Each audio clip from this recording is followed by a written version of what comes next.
Last year सारी WWE audience बिल्कुल shock रह गई थी जब R-Truth को रिलीज कर दिया गया था।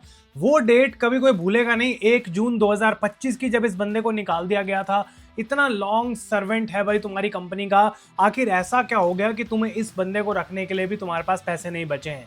इस बंदे को इतने अलग अलग नामों से जाना गया है, इतनी इसकी जर्नी रही है। इनफैक्ट R-Truth एक ऐसा बंदा है जो एक पॉइंट पे रेसलिंग क्विट करने वाला था और फुल टाइम म्यूजिशियन बनने वाला था, रैपर बनने वाला था, लेकिन फिर उसका इंटरेस्ट जो है वो रेसलिंग में आ गया था, तो उसने उसको कुछ टाइम दिया। लेकिन रेसलिंग में भी कुछ टाइम के बाद कुछ ना होने की वजह से वो उस इंडस्ट्री को क्विट करने वाले थे, लेकिन एक बंदे की वजह से उनका पूरा करियर बच गया और उसका नाम है जेसी जेम्स, यानी कि रोड डॉग।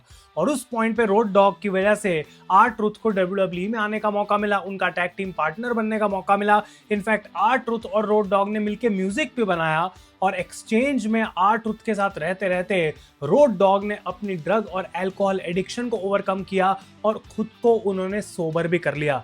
ये रिलेशनशिप किस तरीके से फुल सर्कल गई जानेंगे आज के WWE अनरियल सीजन 2 एपिसोड 2 में, जिसका नाम है द ट्रूथ। और मैं इतना बोलूंगा भाई कि रिसेंटली R-Truth ने अपनी म्यूजिक एल्बम को जब लॉन्च किया, वहां पे भी आए यहाँ पे रोड डॉग, जॉन सीना के डैड जॉन सीना सीनियर वहां पे आए, और R-Truth और जॉन सीना का जो कनेक्शन है उसको भी डिनाई नहीं किया जा सकता कि कितना सेक्रेड कनेक्शन है इन रेसलिंग टर्म्स। तो इस एपिसोड में बात करेंगे बिकॉज R-Truth के रिलीज के पीछे की story is very very interesting.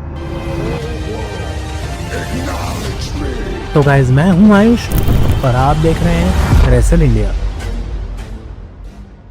तो ये है WWE unreal episode number 2 season 2 का। जैसा कि मैंने कहा, इसका नाम है द ट्रूथ, और ट्रूथ कई सारी चीजों के बारे में इस एपिसोड में हमें बताया गया। लेकिन इससे पहले हम R-Truth के ऊपर जाएं, फटाफट से मैं आपको बताना चाहता हूं ये पूरी नाओमी की सिचुएशन जो इस एपिसोड में हमें दिखाई गई। हम जानते हैं कि किस तरीके से साल 2022 में साशा बैंक्स के साथ टैग टीम चैंपियंस होने के बावजूद, उस सिचुएशन में होने के बावजूद भी ये दोनों WWE कंपनी से वॉकआउट करके चले गए थे। और बताया जाता है पोस्ट ओपिनियन में कि कैसे उस टाइम पे साशा बैंक्स और नाओमी ने किसी की नहीं सुनी थी, और कुछ लोग जबकि इसको अनप्रोफेशनल बोलते हैं, क्लियरली ये बताया जाता है कि कैसे ट्रिपल एच उस टाइम पे इंचार्ज नहीं थे, उनका कुछ लेना देना नहीं था उस सिचुएशन से। और इसमें क्लियरली जबकि नाओमी और ट्रिपल एच ने शॉकिंगली वही साशा बैंक्स का नाम भी ले लिया पोस्ट ओपिनियन में। ऑब्वियसली अब वो मर्सिडीज मोने हैं AEW के अंदर, लेकिन एड कॉस्की जो कि SVP हैं ऑफ क्रिएटिव, उन्होंने यहाँ पे हमेशा ये बोला नाओमी एंड हर पार्टनर, उनको भाई यहाँ पे साशा का नाम नहीं लेना था फॉर सम रीजन, जो कि मुझे वियर्ड लगा। लेकिन उस टाइम पे ये लोग वॉकआउट कर गए थे क्रिएटिव डिफरेंसेस की वजह से, इनको अपनी बुकिंग अच्छी नहीं लग रही थी। तो नाओमी ने पहली बार अपनी लाइफ में अपने हस्बैंड जिमी ऊसो से दूर टाइम बिताया। वो बताती हैं कि कैसे 2009 से ये लोग एक साथ हैं, इतने सालों से मैरिड हैं, लेकिन उनके लिए एक नया चैलेंज था, लेकिन उन्होंने अपने लिए स्टैंड लिया कि मुझे किस तरीके से खुद के लिए करना है। लेकिन नाओमी का हमेशा से WWE घर ही था और इवेंचुअली एक टाइम के बाद उनको यहाँ वापस ही आना था, लेकिन इस पॉइंट पे उन्होंने अपने लिए खुद के लिए एक कैरेक्टर अचीव किया और वो वापस आई एट WWE रॉयल रंबल 2024, जो कि हमें दिखाया जाता है। और उसके बाद किस तरीके से for the first time in her career Naomi ने अपना हील टर्न भी किया। तो ये पूरी स्टोरी दिखाई गई। और एक बार फिर से अनरियल के कुछ ऐसे पार्ट्स हैं जहां पे कुछ ज्यादा सीक्रेट्स हमको नहीं पता लगते, कुछ ऐसा बिहाइंड द सीन्स हुआ नहीं जो हमको पहले से नहीं पता। लेकिन नाओमी वापस आती हैं, हील टर्न करती हैं और कैसे मनी इन द बैंक जीतती हैं, वो पूरा यहाँ पे हमको दिखाया गया। इसके पीछे एज सच कोई सीक्रेट नहीं था, लेकिन इतना जरूर हमको बताया गया कि कैसे नाओमी ने अपना कमबैक किया एक डिफरेंट वे में, और अब उनका जो स्टॉक है WWE में इतना हाई हो चुका है। अब करते हैं अपनी अटेंशन चेंज और चलते हैं R-Truth की इस पूरी स्टोरी के ऊपर, बिकॉज जैसा कि मैंने बोला, ये जॉन एंड रॉन का जो कनेक्शन है, Ron killings and John Cena का, ये बहुत ज्यादा स्ट्रॉन्ग है, बहुत अच्छे दोस्त हैं बहुत टाइम से। और जबकि R-Truth 5 साल बड़े हैं जॉन सीना से, तब भी वो जॉन सीना को अपना चाइल्डहुड हीरो बोलते हैं, हमेशा से एक रनिंग जोक रहा है। लेकिन जॉन सीना के फेयरवेल टूर के अंदर R-Truth के साथ उनका मैच ना हो, ऐसा होना पॉसिबल नहीं था। तो WWE ने डिसाइड तो कर लिया कि ये मैच हम करेंगे, लेकिन क्रिएटिव रूम के अंदर उनको दिक्कत हो रही थी कि भाई स्टोरी क्या है, क्या हम बनाएं, हमें कुछ समझ नहीं आ रहा।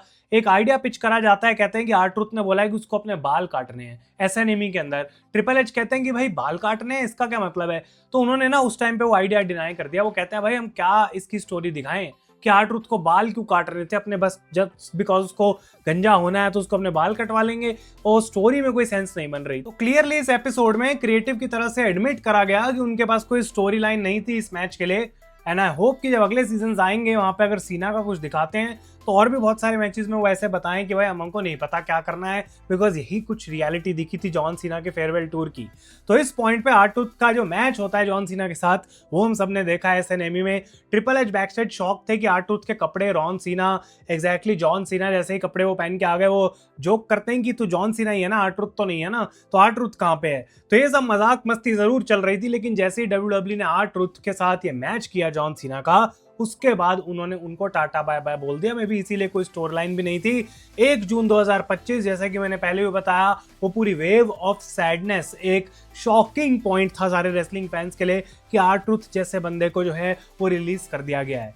अब इस पॉइंट पे ट्रिपल एच जो है वो एक ऐसा ओपिनियन देते हैं जो कि मेरे लिए काफी शॉकिंग था। ट्रिपल एच कहते हैं कि देखो भाई, बहुत सारी बातें बोली जाती हैं जब ऐसी एक सिचुएशन क्रिएट होती है, लेकिन R-Truth के साथ हम बात कर रहे थे नए कॉन्ट्रैक्ट की, पर जो कॉन्ट्रैक्ट टर्म्स यानी कि पैसों की बात हो रही थी उसमें हम काफी आगे पीछे थे। तो उस वजह से हमने कोई नया कॉन्ट्रैक्ट नहीं दिया R-Truth को, और उसका कॉन्ट्रैक्ट जब खत्म हुआ तो वो चला गया WWE से। लेकिन R-Truth को ऐसा लगा कि उसको रिलीज कर दिया गया है, जबकि हमने कभी R-Truth को रिलीज नहीं करा, हमने R-Truth को कभी फायर नहीं करा। लेकिन वो जो ट्वीट R-Truth ने डाली थी उसमें क्लियरली लिखा था, I have been released by WWE। और R-Truth अभी भी पोस्ट ओपिनियन में बात बोलते हैं कि भाई मेरे को तो यही लग रहा था कि मुझे उस समय पे रिलीज करा गया था, मैं सच बोल रहा हूं। और हमें R-Truth के बेटे से भी, क्रिस्टोफर किलिंग से भी कुछ चीजें जानने को मिली थी तब कि कैसे शायद उनको फायर ही करा गया है। तो I don't know triple H ने रियल में भी सच में रियलिटी बताई है या फिर नहीं, लेकिन बोलते तो वो यही है कि मैं तुम्हें सब कुछ बता दूंगा। और उसके बाद उन्होंने ये जो बोला जो मैंने आपको बताया, तो ऑब्वियसली R-Truth के पास इस पॉइंट पे कोई कॉन्ट्रैक्ट नहीं था। और रोड डॉग जिनकी मैंने बात करी कि कैसे इतने क्लोज हैं, हमारा तो क्लोजेस्ट फ्रेंड्स हैं R-Truth के, वो भी पोस्ट ओपिनियन में बात बोलते हैं कि बिजनेस वाइज कोई सेंस नहीं थी, कोई लॉजिक नहीं था कि हम R-Truth को एक नया कॉन्ट्रैक्ट दे दें। तो इसका तो यही मतलब हुआ ना भाई, तुमने कभी कोशिश ही नहीं करी कॉन्ट्रैक्ट देने की, और तुम उसको रखना नहीं चाहते बिकॉज उसका कुछ ऐसा तुम यूज भी नहीं करोगे, अभी भी नहीं कर रहे हैं, तो उसको क्यों हम पैसे दें। तो वो एक फाइनेंशियल डिसीजन था प्योरली। और रोड डॉग जबकि एज अ फ्रेंड चाहते थे कि R-Truth आए, लेकिन नॉट एज अ बिजनेसमैन या फिर एज अ प्रोड्यूसर या फिर एज अ WWE एम्प्लॉय। लेकिन एक बंदे ने जिसने पूरी कहानी बदल दी, that was Nick Khan. Money in the bank के पहले जो पूरी प्रेपरेशंस चल रही होती हैं शो पे, वहां पे निक खान और ट्रिपल एच बात कर रहे होते हैं आपस में, और निक खान बोलते हैं कि मैंने R-Truth से बात कर ली है, 1 घंटा मैंने उसके साथ कॉल पे बात की है, आज वो मनी इन द बैंक में आने के लिए रेडी है, उसका कॉन्ट्रैक्ट हम सॉर्ट कर देंगे। तो R-Truth ने उस समय पे अपने जो रिलेशनशिप को है वो थोड़ा ठीक किया, निक खान से बात करी और उन्होंने डिसाइड करा कि ये जो नया कॉन्ट्रैक्ट दे रहे हैं वो ठीक है। इनफैक्ट R-Truth की money in the bank appearance के बाद उन्होंने इस नए कॉन्ट्रैक्ट को साइन करा था, ऐसा हमको यहाँ पे बताया गया। तो ट्रिपल एच को जैसे ही ये न्यूज मिली, उन्होंने प्लान करना स्टार्ट कर दिया कि कैसे इसको हम यूज करेंगे, और इस चीज को काफी कम लोगों को ही बताया जाता है। यहाँ पे जॉन सीना को ये बात पता थी, कोडी रोड्स को ये बात पता थी बिकॉज उस मैच का वो पार्ट थे, और यहाँ पे सबको, बाकी सबको मैच के जस्ट पहले बताया गया। पैट मैकफी को ये बात बता दी जाती है पर माइकल कोल को नहीं बताया जाता ताकि उनका जेन्युइन रिएक्शन मिले। और जबकि ट्रिपल एच बोलते हैं कि भाई जे ऊसो और लोगन पॉल को मैं मैच से पहले बता दूंगा, वो उनको भी नहीं बताते, और लोगन पॉल भी सरप्राइज थे मैच में कि भाई R-Truth वापस कहां से आ गया।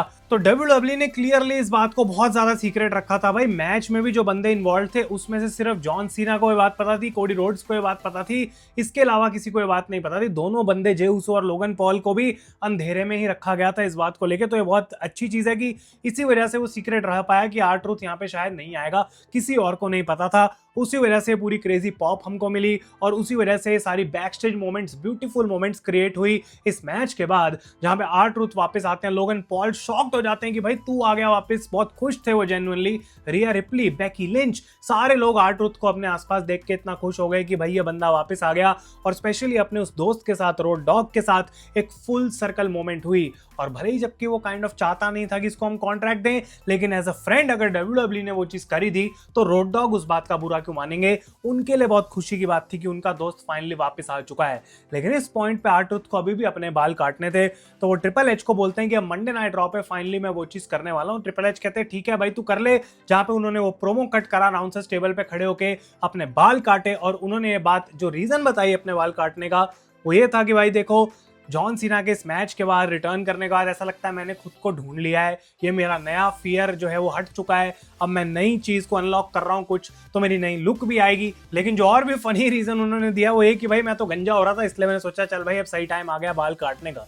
अब जो उदास सी छाई हुई है फैंस के अंदर अभी भी, वो इस वजह से है कि आर ट्रूथ का उस प्रोमो के बाद कुछ हुआ नहीं है, तो इस नए कॉन्ट्रैक्ट को देके भी बस उस समय थोड़ी शांति मेंटेन करके एक मोमेंट जरूर दे दी फैंस को, बैक स्टेज उसको सीक्रेट जरूर रख लिया, लेकिन कुछ अचीव डब्ल्यूडब्ल्यू ने उससे कुछ खास किया नहीं है। लेकिन इस अनरियल के एपिसोड से ये जरूर पता लगता है कि आर ट्रूथ की इंपॉर्टेंस लॉकर रूम में सिर्फ रिंग के अंदर ही नहीं है, बैक स्टेज बहुत है, लोग खुश होते हैं, वो एक अच्छा रोल प्ले करते हैं, काफी कुछ सिखा भी सकते होंगे बहुत लोगों को। लेकिन उसके अलावा आर ट्रूथ एक ऐसा सर्वेंट है डब्ल्यूडब्ल्यू का जिसने हिस्टोरिकली सिर्फ एक कंपनी के साथ अपनी लेगेसी को बना के रखा है, जबकि और जगह परफॉर्म जरूर किया होगा, लेकिन he is a forever WWE guy. और इसी वजह से उस टाइम पे निक खान ने जो किया वो प्रोबेबली बेस्ट डिसीजन था।